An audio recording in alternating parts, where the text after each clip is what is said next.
comes to a marriage, it's a different issue maybe. Anything else from either side? No, Your Honor. All right. I think I could rule that opens the door. Under the circumstances, I'm not inclined to rule that it opens the door. Counsel be instructed not to use that phrase again. Well, It's code for domestic if violence. he uses the phrase again, then and talks about the quality of the marriage, suggesting that other than what the jury's heard, there was no problem with the marriage whatsoever, then I would probably revisit this and say that the other incidents do come in. With the recognition there are no perfect marriages out there. And to suggest, are you aware of any problems in the marriage? If you've been around a marriage long enough, you'd say, which problems do you want me to talk about? Because there are problems in all marriages. And perhaps that's the reason I'm not inclined to say that it opens the door, because it's logical. You can say there are no perfect marriages out there.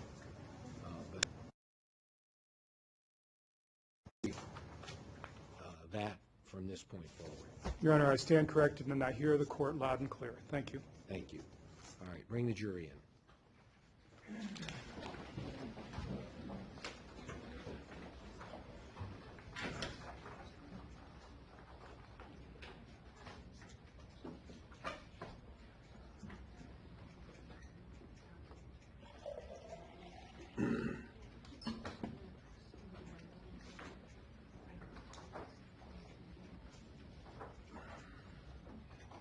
What's up next? We're calling Troy Waitchman. Next, Your Honor.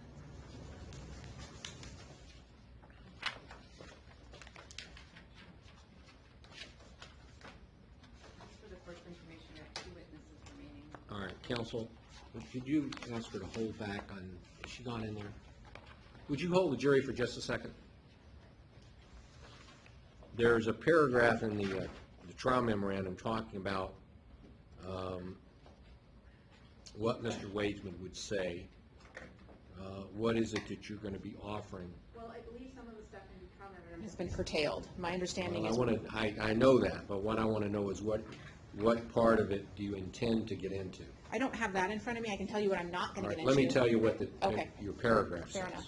This is on line 14 of your page 25 of your trial brief. It says, Troy Wageman worked with the defendant at 24-Hour Fitness in 2006. Defendant flirted with and made lewd comments about women, made sexual comments to customers to the point that Troy complained to his supervisor, was very touchy with females, asked Troy to get the phone numbers of gym customers so he could ask her out. None of that's coming in. Oh, okay. I believe that most of that had been excluded by the court, so I don't believe. So what are you going to use? Well, I think, well, there's quite a few things. None of them, I believe, fall under 404B, other than what was sort of discussed before trial, which is. Help me out. Okay, the segment about shortly after the body was found, the defendant saying, is it too soon to start dating? Okay. That is going to be offered for Mr. Wageman. Right. And there are also numerous statements the defendant made to Mr. Wageman during the time the victim was missing and after she was found dead about what he believed had happened, all of which I'm going to be asking him about, which are just statements of the defendant. He's going to talk about various things about how things worked at the gym. That's pretty much it. It's going to cover the defendant's statements to him. I don't think it's going to cover any areas that the court is concerned about. All right. Bring the jury in.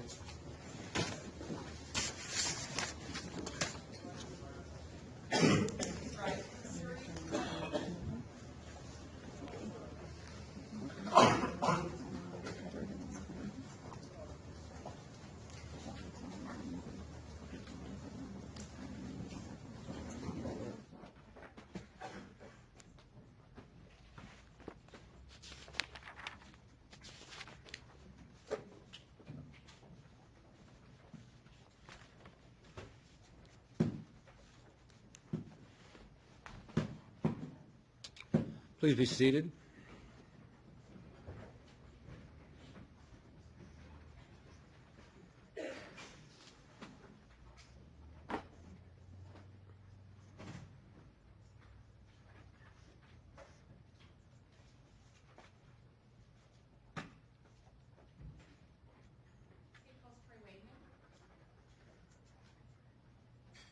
Please come forward, sir.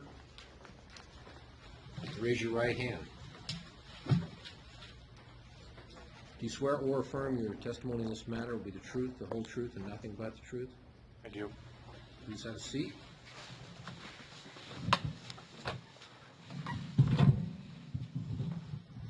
Good afternoon. Can you state your name, and why don't you spell both your first and last name? Sure, it's Troy Wagman, Troy, last name Wageman, Where do you currently live? Seattle, Washington. How long have you lived in the Seattle area? 10 years. Do you currently work? I do. What do you do? I work for Seattle Cancer Care Alliance. What job do you have there? HIM specialist. And how long have you worked for them? A little under 3 years. At some point, did you have a job at a gym called 24 Hour Fitness? I did. What time period did you work for 24 Hour Fitness? That would be, best of my recollection, about 2005. Excuse me, I think actually 2004 through 2007. And did you work only at one location or multiple locations? I mainly worked at one. Occasionally I would work at another. What was the one main location you worked at? Downtown 24-hour fitness. Where is that located exactly, if you recall? The bottom of Capitol Hill on, right off of Denny. Okay. And is that, or was that considered sort of the main flagship 24-hour fitness store? Yes. What did you do for them? I did a few things. I did sales, and I also did operations for them, front desk. Now, did you know or meet someone named Dave Pietz who also worked there? I did. And what did he do there? He worked operations as well. I want to talk a little bit more about what those jobs are, but first, when did you first meet him or come to know him? It's a little foggy, but I guess it would be a little bit towards the end of 2005. Was he, were November. you already working at the Seattle club? I was. He was transferred in.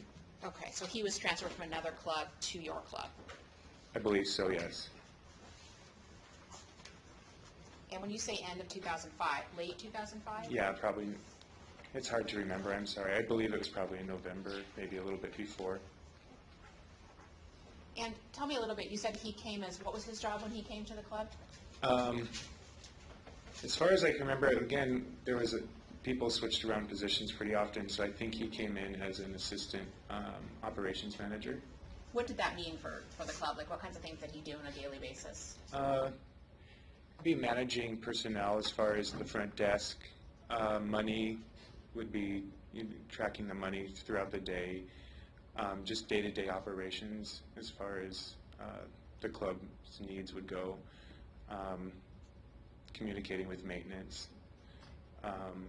Sales, and I'm sorry, a little bit of sales, also retail. And did they sell products at the gym? Yeah. Okay. Remind me what your job was there at the time he came? At the time he came, I was front desk lead, I think. Was one of your positions, his or yours, a supervisor of the other, or no? He would have been a supervisor over me, yes. Did your job involve a lot of time at the front desk? Yes. And how much time would you say he spent at the front desk, percentage-wise? Like in a typical shift, Sure. depending on the day, sometimes 50%, and he would also work in the back, or sometimes the entire shift, but usually about 50%. And if you recall, I know it was a few years ago, where was the front desk area? Was it right inside the main doors of the gym? Yes, And that's where customers would come when they came in? correct. You said that sometimes the defendant would work in the back. What was in the back when you say the back? The back was, well, basically the rest of the club. So the offices were in the back. The sales office was in the back.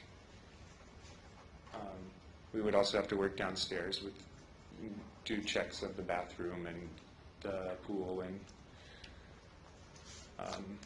upstairs also there's a third floor. We'd have to go up there as well. And when you say sales offices, were there like individual offices that some people had who worked there? I'm sorry, individual. There were there was like offices? there was a shared operations office and a shared sales manager's office, and then there was also little tiny desks that would be where like sales would happen.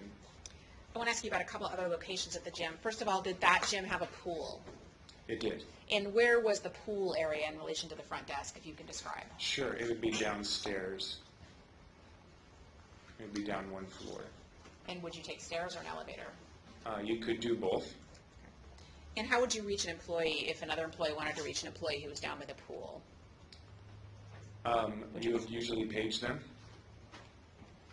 So there was an intercom system there? Yes. Was there a room that you considered the boiler room at 24 Hour Fitness? Yes. What's Well, that? there was two boiler rooms. There was one that was just off the pool. That's where like all the pool mechanics Okay. mechanisms were housed.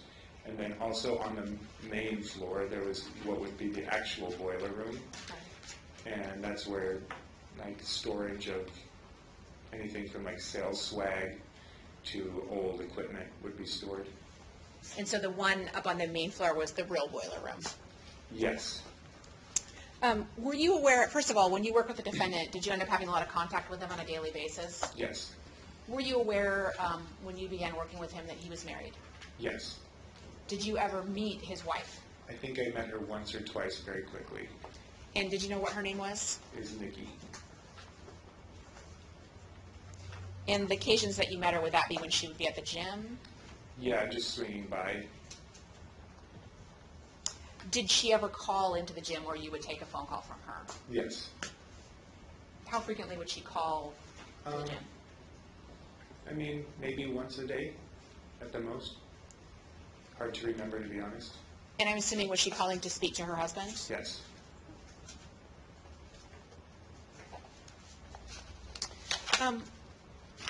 At some point, I want to ask you, did you and the defendant interview for promotions within 24 Hour Fitness? Yeah, that happened pretty often within the organization. And I want to focus on the time period after he came to the gym that you worked at, up to the point where his wife disappeared, that time frame. Sure. During that time period, did you and he interview for promotions? I believe we both did at one time, yes. Were there other gyms, other outlets of 24 Hour Fitness being open that you interviewed for? I don't remember them being, I think they were already currently running, but yeah. And how is it that you knew he was interviewing for something as well? I think that he probably told me. And did you get the promotion that you interviewed for? I did not, no. How about him? I don't think he did at the time either. And do you recall whether he had any reaction to not getting the promotion he wanted? Well, I think that probably just the typical reaction that anyone would get when you don't get a promotion. Just that, bummed out or upset. You wanted more money. Obviously, anybody wants more money, so you go for a promotion. Do you recall describing him as getting very mad when he didn't get it? I don't think he was overly angry, no. Okay. I think, no, he was not overly angry. Now, what was, he was an assistant operations manager. Do you know what he was interviewing for that would have been a promotion for that job?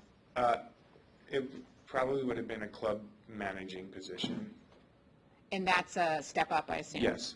How significant is the salary increase for that position? Depending on which level of club you worked at the time, it could have been quite significant. Okay. So it might result in a fairly big increase in salary? It could, yes. Okay.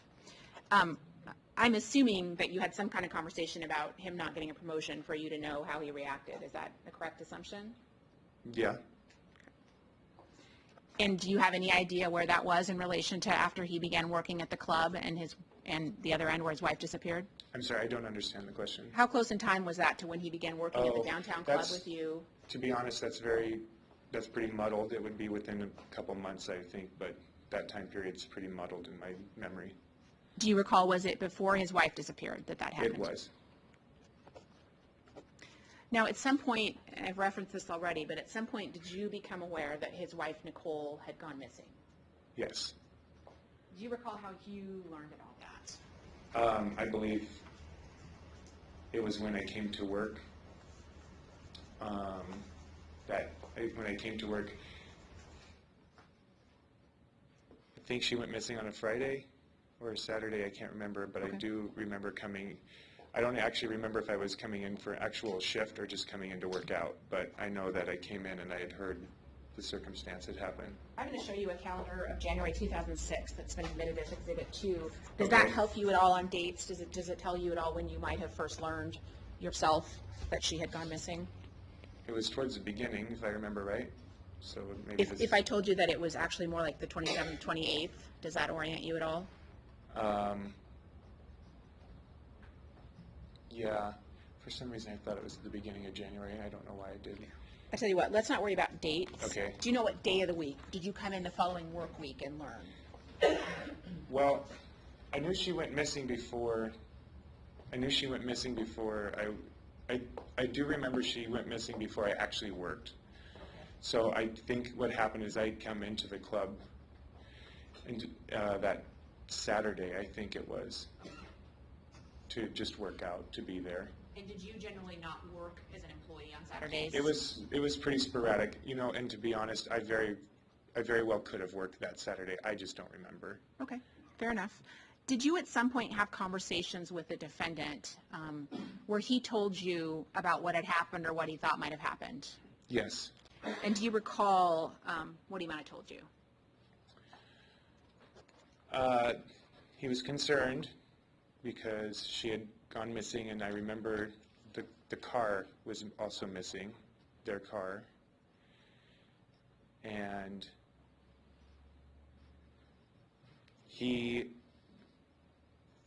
I remember that he had thought of a bunch of different possibilities of where she could have gone or what could have happened to her.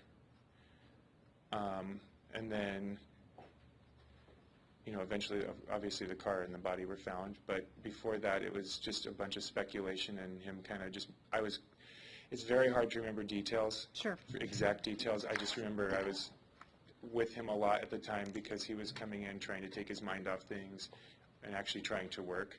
So, you know, but naturally you become a sounding board, but to remember actual details. Let me ask you this. Do you recall talking to the police about a month or so after her body was found and being asked about this?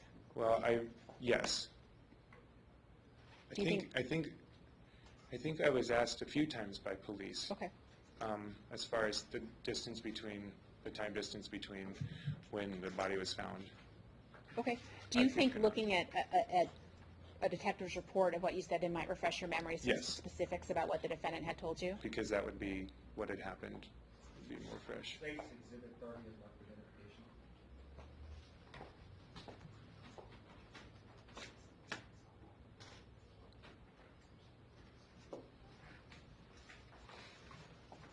Mr. Wakeman, I'm going to show you what's been marked as State's Exhibit 30, and I'm going to turn to the second page and have you just read to yourself this large paragraph right here at the bottom, Sure. and then I'm going to ask you some questions.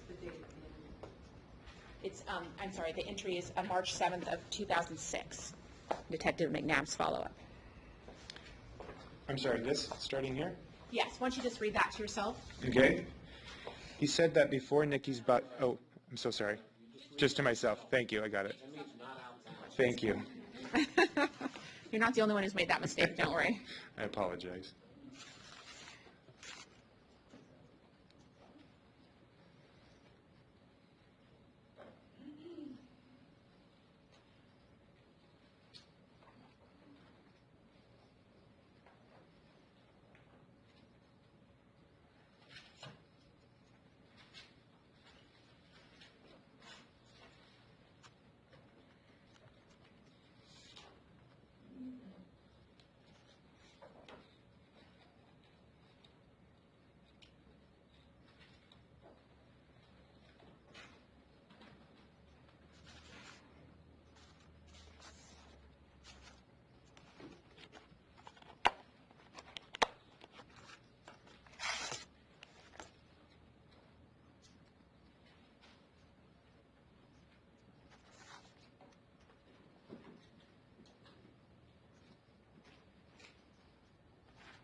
Okay.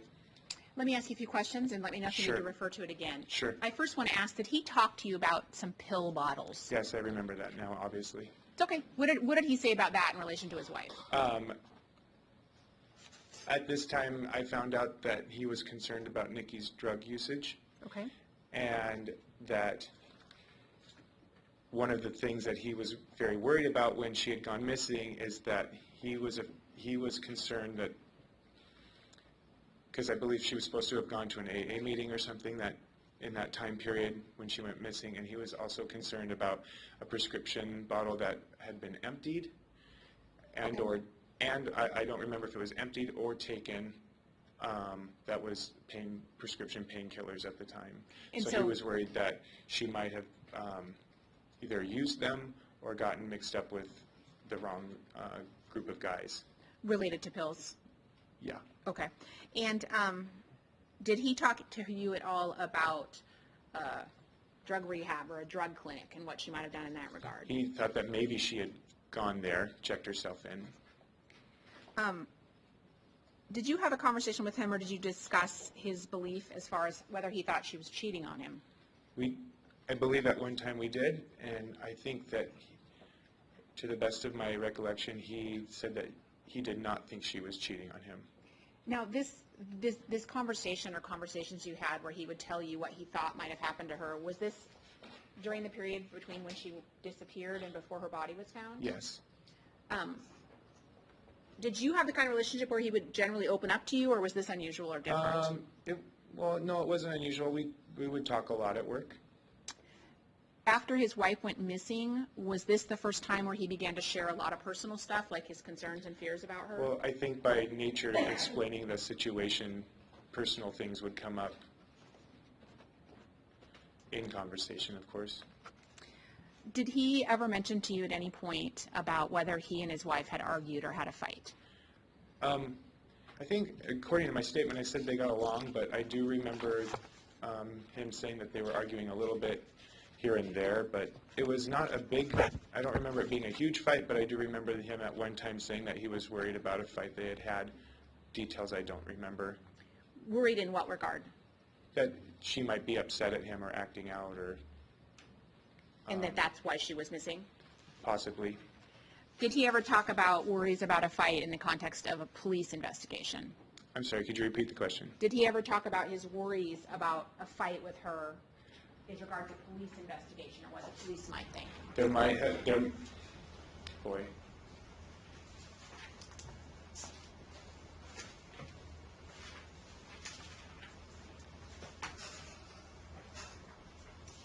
I think that when we're discussing whatever argument was going on, there was some concern just in general about whatever it was they were arguing about. It might have been about money, it could have been about anything that was going on at the time. As far as that exact question, I could not answer that. Did he ever express concern that the police might think it's suspicious that they had a fight? He did express concern about the police being suspicious of him. Yes. And was this at some point after she'd gone missing? Yes. Was this still before she was This was found? still before the body was found, yes. Did he ever talk in your presence about a phone call he had learned about that had come into the gym from her? Yes. What do you remember about that? I remember that he was upset that he had missed a phone call from the cell phone, from Nikki's cell phone, that he was really wanting to know where that phone was and why that phone call, because he did not get to that phone call. Did he make a pretty big deal about that at the club in the days after learning about that? Well, the timing of everything with her had gone missing, the phone call came after she had gone missing, so yes, it was a big deal. Did he say anything to you about how he thought he'd missed a call from her? I don't remember. I just know that you could easily miss a phone call at work. If he was at work and he had missed that phone call, then yes. Because there'd be areas you could be where you'd miss it. That's correct. How often do you recall him being at work between the period where his wife had disappeared but had not yet been found? He worked pretty often, but It was a little spotty because of developments or him being upset or not coming in to work. But he was still working in that time period, yes. Did you notice any physical changes in him at all? Yeah, he was not sleeping and he wasn't eating very much, so he looked tired and he didn't look well. How did he act other than that, from what you recall? In the time before she was found? Yes. Nervous and on edge, he seemed concerned, and it was pretty consuming. It seemed to be all he was thinking about, obviously. At some point, did you learn that Nicole's body had been found? Yes. And at some point after that, did the defendant return to work? Yeah, he did come to work for a little bit of the time, I believe, after that. Do you remember at some He point, took some time off, though, I believe. do you remember at some point a few weeks after that going to Subway with him and having a conversation with him? Well, we had lunch together a lot, so yes. And do you remember a conversation that surprised you? Yes. And can you talk about that? We were just kind of talking, and then at one time he had asked me if he thought it was too soon for him to go on another date, And to when ask was a girl on a date. when was that in relation to when her body had been found? What did you tell him? I told him yes, I thought it was too soon. Were you a little shocked by that question? Yes.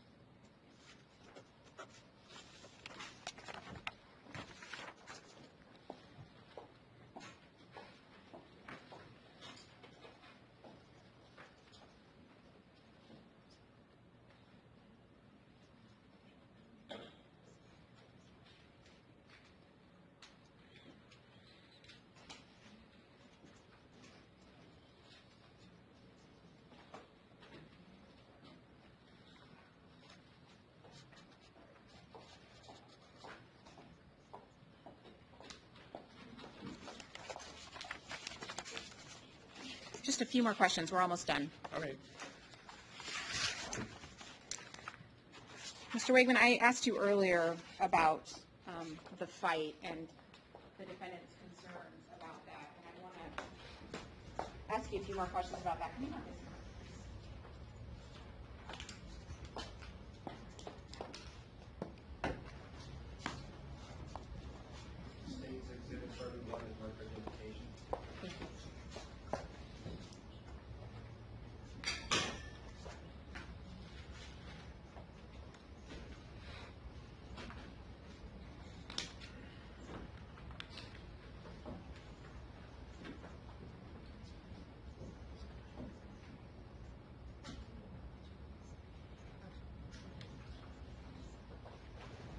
All right, I'm going to show you what's been marked as State Exhibit 31. And first of all, I just want you to take a look at this and tell me if this looks like a statement that you gave to police last year, I guess, about this case. Yes. And I guess I want to ask you before I have you refer to anything, do you remember exactly what you told police last year about the defendant's concerns about him and his wife having been in a fight? I believe when I was being, when I, The answer to that question is yes or no. oh, You do not remember. Do you remember exactly what you told the police, or how I you do not characterized remember it? exactly what I told the police, no. I'm going to have you turn to page 10 of that statement, Mr. Wegman. Thank you. Let me know when you get there. Okay. The bottom half of that page, there's a line that says, "But did he make any statements?" Do you see that section? Yes. Can you read to yourself the next few lines on that? And then I'm going to ask you some questions.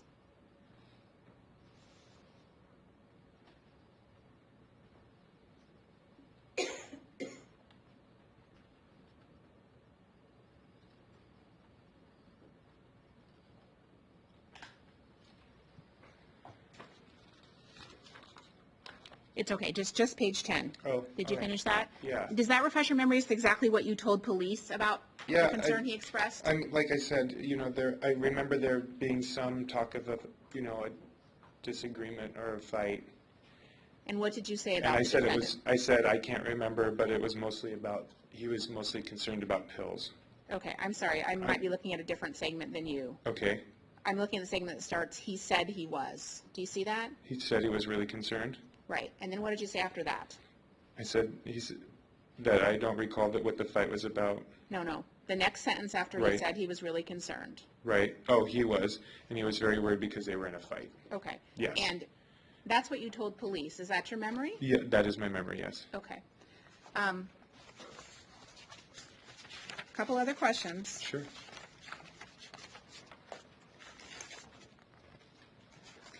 I asked you earlier about his reaction when he didn't get his promotion. Do you recall that? Yes. And do you recall talking to police about that in this 2012 statement that you have in front of you? I believe they probably brought it up, yes. And do you remember, you told me just a few minutes ago that he wasn't that upset. And is that what you told the police last year? Well, to be clear, he was upset, but I was under the circumstance you were asking me if he was overly upset. Okay. Okay? So I don't remember him being overly upset, but I do remember him being upset. And do you remember what you told the police about it? I think I probably told them that he was upset because he was needing money. They were wanting more money. I'm going to have you turn to page 18 of the document that you have in front of you, at the very top, first paragraph. I'm going to object. He said he relayed what he told the police, didn't say he can't remember. I think these questions have been asked and answered.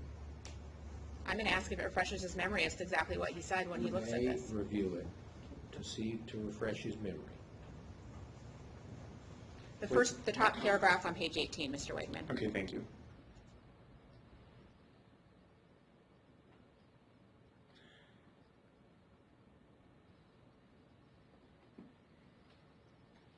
Does that refresh your memory as to some of the things the defendant shared with you? Yeah, I mean, this is kind of just a typical reaction of anybody at that club not getting a promotion. So, And what was that? Saying it was politics, and I believe I actually said it was.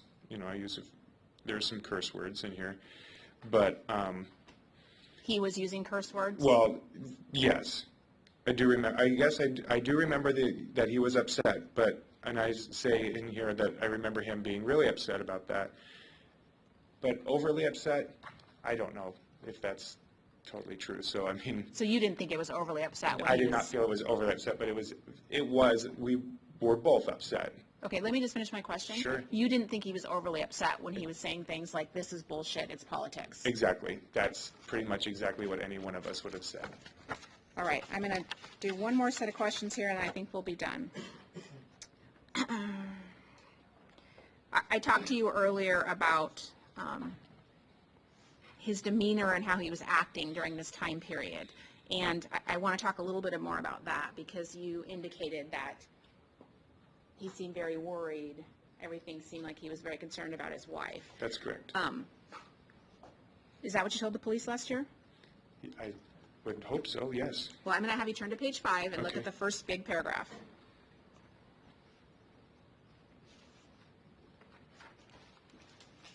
That starts off with the biggest thing. I want you to review that. Sure.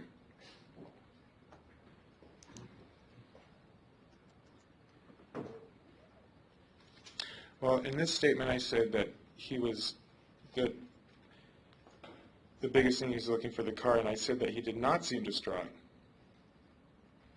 But what was the questioning before that? Well, I would- I just want to know what you recollect. Did he not seem that distraught and not seem that affected, or did he? The way he seemed affected was he seemed on edge.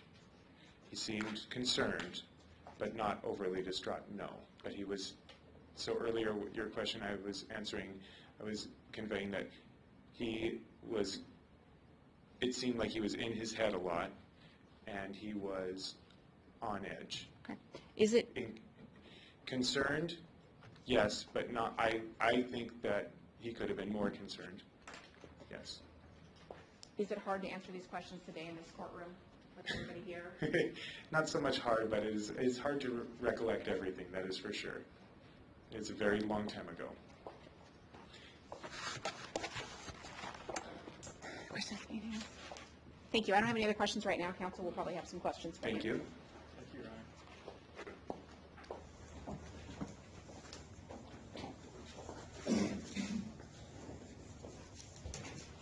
Mr. Wagman, my name is Cooper Offenbecker. I'm one of the attorneys representing David Pietz. We spoke on the phone before earlier this summer. Do you remember when I interviewed Sure, you? I do. And one of the prosecutors was on the phone Yes, I as well? remember.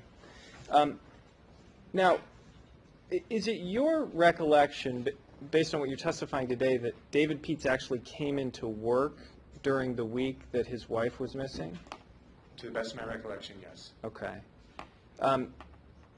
If I told you that employment records from 24 Hour Fitness show that he wasn't at work, would that change your memory?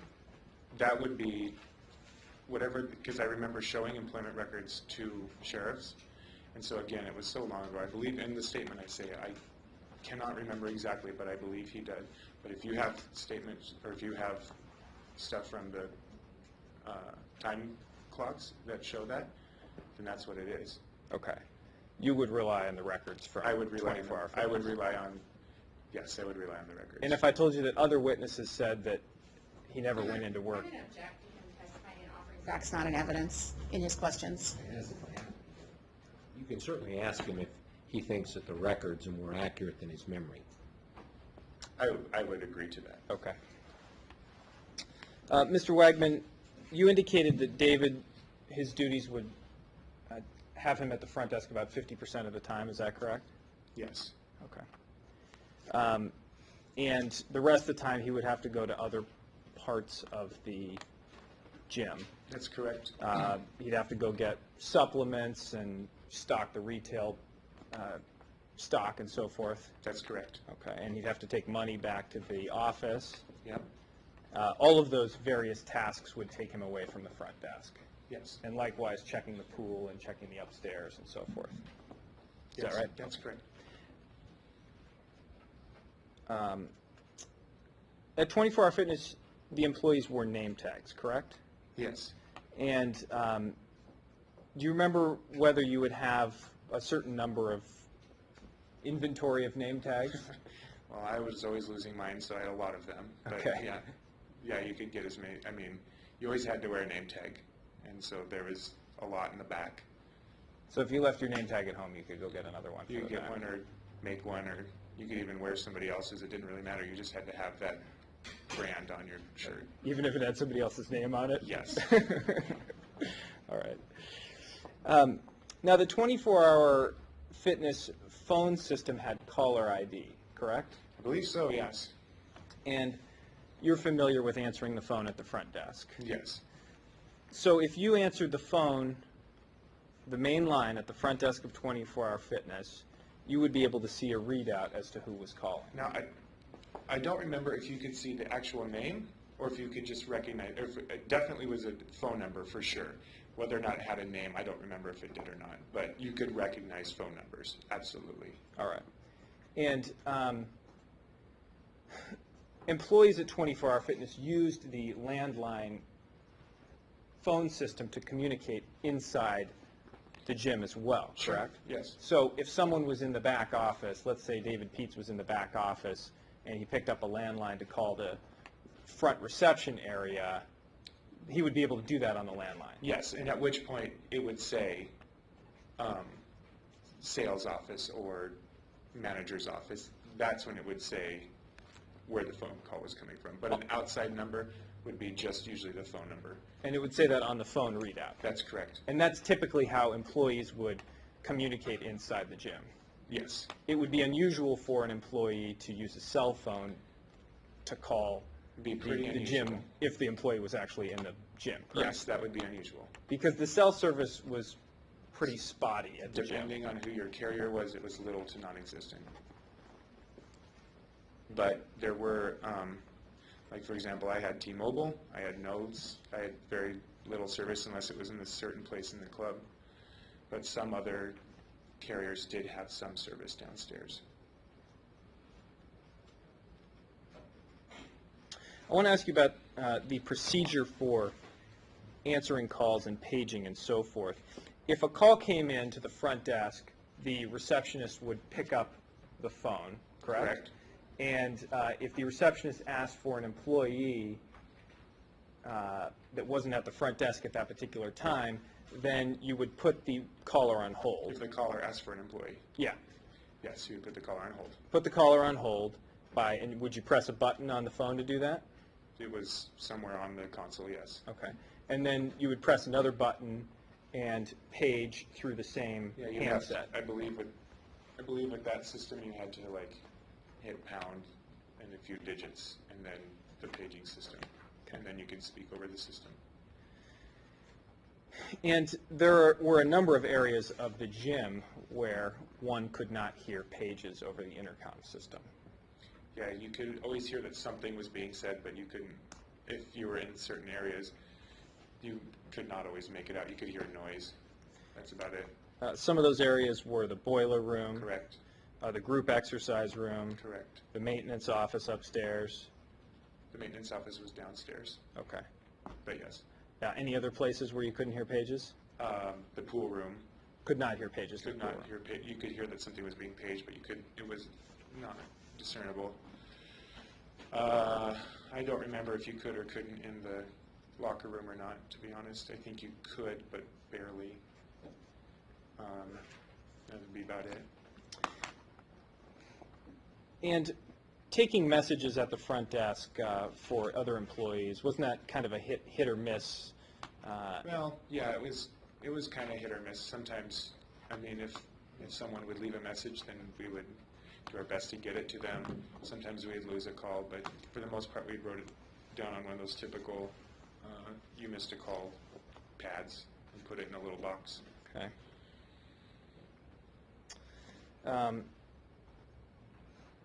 And you said on direct examination that Nicole called not more than one time a day. Do you remember telling detectives in 2006 that Nicole called as frequently as 3 or 4 times a day? Well, I believe I said earlier that she could call. It varied. It was at least once a day. But yes, she probably could have called 3 times a day, yes. It was a regular occurrence. Yeah, it wasn't irregular for her to call. You took calls from Nicole Yes, and paged David that is correct. if he wasn't at the front desk. That is correct.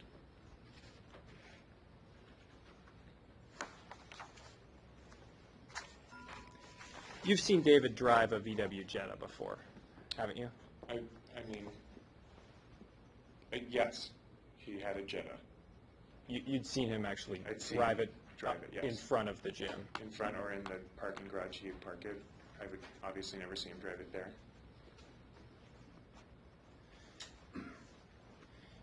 You recall there being some news coverage at the gym on the TV stations the day that Nicole's body was found. Yeah, I was, again, I don't know if I was working or just working out, but I was in the club, and I remember that being on all the news stations that day. And that was news coverage about a woman's body being found in Burien. Yes. It was Nikki's body.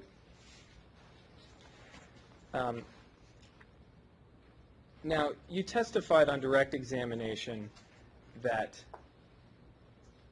David made a comment to you within a week or two of Nicole's body being found, asking whether or not it was too soon for him to go out on a date. Yes, I absolutely remember that. And that was, in your own words, a shocking comment. Well, of course. Okay.